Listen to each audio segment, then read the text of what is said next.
नमस्कार दोस्तों, मैं विवेक कुमार आपका दोस्त आपका YouTube चैनल पर स्वागत करता हूं।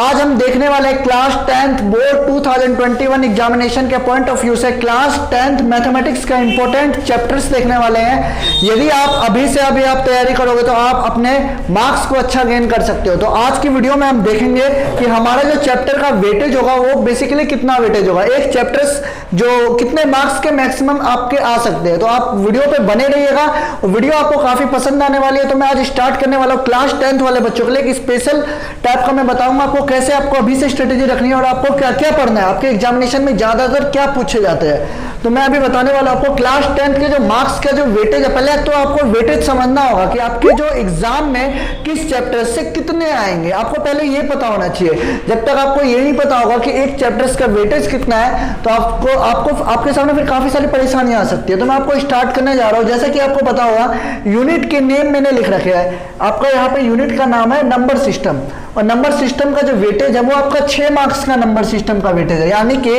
नंबर सिस्टम का मतलब आपका चैप्टर नंबर 1, जैसा कि आपको पता है क्लास 10th का जो चैप्टर नंबर 1 है रियल नंबर, जैसा सभी बच्चों को पता होगा। हिंदी वाले बच्चों के लिए मैं बता दूं वास्तविक संख्या है। चैप्टर नंबर 1 का नाम क्या है? वास्तविक संख्या है। इस वाले चैप्टर से आपको क्या पढ़ना होगा, आप बेसिकली जो हर साल आता है ऐसे ऐसे क्वेश्चंस को पढ़े। √3 एक इरेशनल नंबर है, √2 एक इरेशनल नंबर है, जैसे sum of product of two numbers is equal to HCF into LCM। इस वाले फॉर्मूलेज पे काफी क्वेश्चन एग्जामिनेशन में आते हैं। जैसे कि आपको पता है इस साल के लिए यूक्लिड डिवीजन लीमा कट चुका है, तो आपको 1.1 की तरफ नहीं देखना है, 1.2 और 1.3 अच्छे से तैयारी कर लीजिए। तो आपका रियल नंबर यानी कि 6 मार्क्स आपके हाथ में आ जाएंगे।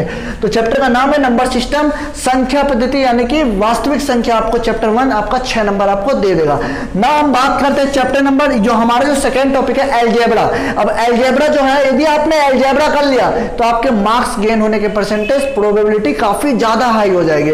तो आपका अलजेब्रा बेसिकली है क्या? अलजेब्रा मतलब क्या हुआ? क्षेत्रमिति, सॉरी अलजेब्रा का मतलब हो गया बीजगणित। तो अलजेब्रा में आपका कौन कौन सा कितने मार्क्स के अलजेब्रा में चैप्टर्स? 20 मार्क्स के आपके चैप्टर है। अलजेब्रा में कितने चैप्टर है? 20 मार्क्स के, यहां तक कि आपके अलजेब्रा में से पूछे जाएंगे। लेकिन अलजेब्रा में कौन कौन से चैप्टर आ रहे हैं? अलजेब्रा में जो चैप्टर आ रहे हैं चैप्टर 2, आपका पता होगा आप लोग को चैप्टर 2 में क्या है? पॉलिनोमियल्स। चैप्टर का नाम क्या है? पॉलिनोमियल्स। इसमें से आपको क्या पढ़ना होगा? इसमें से आप पढ़ लीजिए जो रिलेशनशिप होते हैं, कोफिशिएंट रिलेशनशिप होते हैं कोफिशिएंट के बीच और जीरोस के बीच, अल्फा प्लस बीटा और अल्फा इंटू वाले बीटा वाले प्रॉब्लम्स को आप ज्यादा से ज्यादा सॉल्व कीजिए। और 2.1 में हमने देखा था कि जीरोस कैसे निकालते हैं, शून्य को कितने शून्य होते हैं। यदि एक्स एक्सिस पे कोई कर्व जितना बार इंटरसेक्ट होती है तो उसी टाइप से हम क्या करते हैं, किसी भी पॉलिनोमियल्स का हम क्या करते हैं, जीरोस निकालते हैं। तो आपको चैप्टर 2 पॉलिनोमियल्स को अच्छे से करना होगा। चैप्टर 2.3 में से शायद ही कोई क्वेश्चन पूछे, क्योंकि जितने भी प्रॉब्लम्स है 2.3 वाले वो साल के लिए हट चुके हैं। ठीक है, तो आप लोग के लिए चैप्टर 3 कि मैं बात करूं, चैप्टर 3 जो है आपका लीनियर इक्वेशन इन 2 वेरिएबल, बहुत इजी चैप्टर है, बहुत ज्यादा इजी चैप्टर है। सब्स्टिट्यूशन मेथड और जो आपका सब्स्टिट्यूशन मेथड पढ़ना है आपको, एलिमिनेशन मेथड पढ़ना है, ग्राफिकल मेथड पढ़ना है, सारे के सारे क्वेश्चंस आप कीजिए। थर्ड चैप्टर काफी इजी है। आपको पढ़ना क्या नहीं है, आपको पता होगा इसमें से क्रॉस मल्टीप्लिकेशन वाले प्रॉब्लम्स को बिल्कुल भी नहीं पढ़ना, यानी कि 3.5 के क्वेश्चन नंबर आप फर्स्ट को मत कीजिएगा, बाकी सारे क्वेश्चंस आपको इस चैप्टर में से करने होंगे। देखो चैप्टर 2, 3 और 4 और 5 यानी कि अलजेब्रा में आ गए आपके 4 चैप्टर। यदि आपने चैप्टर 2 से लेके चैप्टर 5 तक अच्छे से कर लिया तो आपके हाथ में 20 के 20 नंबर आ जाएंगे। तो चैप्टर 2 का नाम है आपका पॉलिनोमियल्स, चैप्टर 3 का नाम है आपका linear equation in 2 variable, chapter 4 का नाम है आपका क्वाड्रेटिक इक्वेशन, द्विघात समीकरण, यानी कि पावर जो होती है किसी भी इक्वेशन की x² + bx + c के फॉर्मेट में होती है, द्विघात समीकरण। और चैप्टर 5वां जो है हमारा वो अरिथमेटिक प्रोग्रेशन यानी कि समांतर श्रेणी।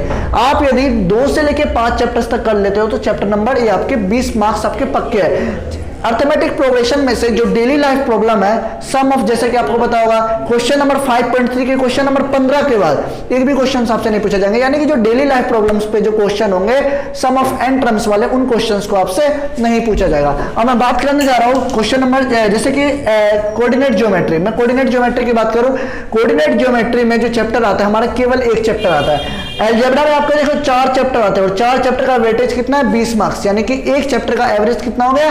5 मार्क्स। यदि आप एक चैप्टर्स को भी अच्छे से करते हो तो आपका एवरेज यहाँ पे निकल के आता है, 5 मार्क्स आपको एक चैप्टर देके जाएगा। अब मैं बात करूँ कोऑर्डिनेट ज्योमेट्री की। कोऑर्डिनेट ज्योमेट्री में केवल आपका एक चैप्टर आएगा, 7वां चैप्टर। 7वां चैप्टर आपने कर लिया, 7th चैप्टर आपने कर लिया। 7.3 इसमें से आपका डिलीटेड है, 7.3 आपको नहीं पढ़ना है। यदि आपको नॉलेज के लिए पढ़ना हो तो आप बिल्कुल आप पढ़ सकते हो, कोई दिक्कत नहीं है। 7.1 आपको पढ़ना है डिस्टेंस फॉर्मूला, 7.2 आपको पढ़ना है सेक्शन फॉर्मूला। केवल और केवल 7.1 और 7.2 यदि आप 2 एक्सरसाइज कर लेते हो तो आपका 6 मार्क्स पक्का है। 6 मार्क्स आपको लाने से कोई नहीं रोक सकता यदि आप 7.1 और 7.2 को अच्छे से करते हो। नाउ मैं बात करने जा रहा हूं ज्योमेट्री की। ये वाला टॉपिक आपको परेशान कर सकता है यदि आपने स्टार्टिंग से अभी तक नहीं किया हो तो। ज्योमेट्री का जो 3 चैप्टर्स होते हैं ज्योमेट्री में, 3 चैप्टर्स में तो बच्चों को काफी जो चैप्टर्स है, 6 चैप्टर की मैं बात करूं, लाइंस एंड एंगल की मैं बात करूं, जैसे कि आपका 6 चैप्टर है ट्रायंगल। चैप्टर का जो नाम है हमारा क्या है, ट्रायंगल, त्रिभुज है हमारे छठे चैप्टर का नाम। ट्रायंगल वाला चैप्टर आ जाएगा इसमें, और आपका आ जाएगा इसमें कंस्ट्रक्शन आ जाएगा, चैप्टर नंबर 11 आ जाएगा, चैप्टर नंबर 6 आ जाएगा, और आपका इसमें आ जाएगा चैप्टर नंबर 10 आ जाएगा सर्कल। कोई दिक्कत? तो आपके ज्योमेट्री में 3 चैप्टर बनते हैं। कौन से चैप्टर बनते हैं? Chapter number 6 triangle, chapter number आपका सर्कल, सर्कल हो गया 10th चैप्टर, और कंस्ट्रक्शन हो गया चैप्टर नंबर आपका 11th चैप्टर। यदि आप 3 के 3 चैप्टर को अभी तक आपने नहीं किया होगा, शायद आपने अभी तक कर भी लिया होगा इन तीनों चैप्टर को।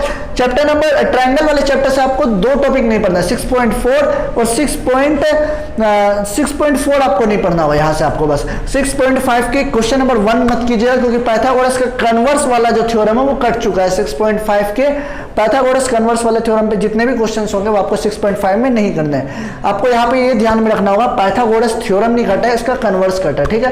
तो 6 चैप्टर काफी इजी चैप्टर, आप लोग एक बार भी कर लियो। आपको कॉन्ग्रुएंसी करना आना चाहिए, सिमिलरिटी आपको दिखाना आना चाहिए कि कैसे किसी ट्रायंगल्स को सिमिलर शो करते हैं। मैं बात करता हूँ कंस्ट्रक्शन चैप्टर के। इसमें से कंस्ट्रक्शन में से आपको केवल 11.2 पढ़ना है, और 11.1 के कुछ शायद फर्स्ट क्वेश्चंस आपको करने हैं। काफी इजी चैप्टर है। 11.1 आपको बिल्कुल भी मतलब नहीं करना है, केवल आपको 11.2 करना होगा, ठीक है। अब मैं बात करूं आपकी सर्कल की। सर्कल में से आपका कोई डिलीट नहीं है, और काफी इजी चैप्टर है सर्कल। 10.1 और 10.2 इतना इजी चैप्टर है, मतलब टेंजेंट आपको खींचना आना चाहिए। आपको पता होना चाहिए कि एक्सटर्नल पॉइंट से यदि भी किसी सर्कल पे टेंजेंट खींचा जाए तो वो जो टेंजेंट होते हैं वो इक्वल होते हैं, और काफी इजी चैप्टर है। केवल और केवल 10.2 और 10.1 एक्सरसाइज है। 10.1 एक्सरसाइज तो काफी छोटी है, और 10.2 आपको 1 और 2 आपको अच्छे से पढ़ना होगा। तो यहाँ पे आपका ज्योमेट्री यदि आप 3 चैप्टर्स पढ़ लेते हो तो आपके मार्क्स हो जाएंगे 15 मार्क्स आपके पक्के हो जाएंगे। अब मैं बात करता हूं ट्रिगोनोमेट्री की। ट्रिगोनोमेट्री में से आपको 8.3 आपको बिल्कुल नहीं पढ़ना होगा। 8.3 आपको बिल्कुल इस साल नहीं पढ़ना होगा। केवल आप क्या पढ़ लीजिएगा, ट्रिगो में से आप क्या पढ़ लीजिएगा, 8.1, 8.2 और 8.4 पढ़ लीजिएगा। जितने भी 90 डिग्री वाले प्रॉब्लम्स है, 0 और 90 डिग्री के बाद जितने भी प्रॉब्लम्स आएंगे 8.3 से, वो आपके इस साल एग्जाम में नहीं पूछे जाएंगे, ठीक है। तो आप लोग को पता चल चुका होगा ट्रिगो में से आपके 2 चैप्टर बनते हैं। यहाँ पे 8th चैप्टर ट्रिगोनोमेट्री, और जो 9th चैप्टर है वो एप्लीकेशन ऑफ ट्रिगोनोमेट्री, यानी कि किसी भी खंबे की आपको हाइट निकालनी हो, किसी भी डिस्टेंस को निकालना हो, कोई हमसे, यानी कि ट्रिगोनोमेट्री का आपको एप्लीकेशन पढ़ना है 9th चैप्टर में। आपने पढ़ भी लिया होगा अभी तक। तो चैप्टर नंबर जो 9th है आपका और 8th है, यानी कि टोटली मिला के आपका 12 मार्क्स का। यहाँ से आपके ट्रिगो में से 8 मार्क्स के आते हैं, और 8 से लेके और आपका एक जो है 9th चैप्टर है वहां से आपके 4 से 5 मार्क्स के क्वेश्चन आते हैं एप्लीकेशन ऑफ ट्रिगोनोमेट्री में से। यानी कि टोटल मार्क्स आप कह सकते हो दोनों चैप्टर्स पढ़ लेने के बाद आपको 12 मार्क्स मिल जाएंगे। अब मैं बात करूं मेंसुरेशन की। मैं किसकी बात करूं? मेंसुरेशन की बात करूं। मेंसुरेशन में जो आपके आएंगे 2 चैप्टर आएंगे। मेंसुरेशन में आपके कितने चैप्टर आएंगे? क्षेत्रमिति में 2 चैप्टर आएंगे। कौन से चैप्टर आएंगे? चैप्टर नंबर 12 आएगा, एरिया रिलेटेड टू सर्कल और सरफेस एरिया एंड वॉल्यूम। यानी कि चैप्टर नंबर 12 और चैप्टर नंबर 13 को आपने कर लिया तो आपके 10 मार्क्स यहाँ पे क्लियर हो जाएंगे। आपको करना कैसे होगा? सारे सबसे पहले मैं आपको बता दूं एनसीईआरटी के क्वेश्चंस कर लो। एनसीईआरटी का क्वेश्चन करने के बाद आप लोग एग्जाम्पल जरूर कीजिएगा। यदि एग्जाम्पल्स को समझने में दिक्कत होती है तो आप लोग वीडियो को लाइक कर दीजिएगा। यदि किसी भी तरीके का इन्फॉर्मेशन चाहिए तो आप लोग हमारे कमेंट से जुड़ के, आप लोग हमारी टीम से जुड़ के आप लोग सोल्यूशन आपको मिल सकता है। कोई भी दिक्कत आ रही होती है आप कमेंट में करके आप हमारे से इन्फॉर्मेशन ले सकते हो, या फिर इस दिए गए व्हाट्सएप नंबर पे हमारी टीम से जुड़ के आप लोग क्या कर सकते हो, किसी भी तरीके की इन्फॉर्मेशन क्या कर सकते हो, जान सकते हो। आपको मैथमेटिक्स से रिलेटेड किसी भी टाइप का इन्फॉर्मेशन चाहिए तो आप लोग दिए गए व्हाट्सएप नंबर पे इन्फॉर्म करके आप लोग हमसे जुड़ सके के पूरी तरीके से इन्फॉर्मेशन ले सकते हो। अब मैं बात करने जा रहा हूँ चैप्टर नंबर लास्ट जो हमारा स्टैटिक्स एंड प्रोबेबिलिटी। यह आपका चैप्टर नंबर 14 होता है स्टैटिक्स, और चैप्टर नंबर जो 15 था वो आपका प्रोबेबिलिटी है। यदि आपने स्टैटिक्स एंड प्रोबेबिलिटी को कर दिया तो आपके यहाँ पे 11 मार्क्स पक्के हो जाएंगे, ठीक है। ठीक है। आपने मेंसुरेशन कर लिया, 10 मार्क्स हो गए। मेंसुरेशन में 2 चैप्टर्स आते हैं, जैसा कि आपको बताया मैंने, चैप्टर नंबर 12 और चैप्टर नंबर 13। और स्टैटिक्स खुद में एक चैप्टर है 14 चैप्टर, और प्रोबेबिलिटी खुद में वो एक चैप्टर है 15 चैप्टर। तो आपने यदि इन सारे चैप्टर्स को कर देते हो तो आपके टोटली मार्क्स हो जाएंगे 80 मार्क्स। और आपको करना क्या है, सबसे पहले मैं आपको बता दूं, आपको एनसीईआरटी से करना है। एनसीईआरटी के सारे क्वेश्चंस करने हैं जो भी आपका इस साल के लिए सिलेबस में आ रहा है, और जो सिलेबस से डिलीटेड टॉपिक है उन सबको इस साल के लिए बिल्कुल भी नहीं करना है। तो आप लोग को पता चल चुका होगा आप लोग को करना क्या है। यदि आप लोग को किसी भी तरीके की इंफॉर्मेशन चाहिए तो आप लोग हमारे चैनल से जुड़ के आप लोग हमें सपोर्ट कर सकते हो। यदि चैनल पर नए हो तो चैनल को लाइक कर दीजिए, और वीडियो पसंद आए तो वीडियो को चैनल को सब्सक्राइब करें, क्योंकि इसी तरह की इंफॉर्मेटिव वीडियो आपके सामने पहुंचती जाएगी। Thanks for watching this video.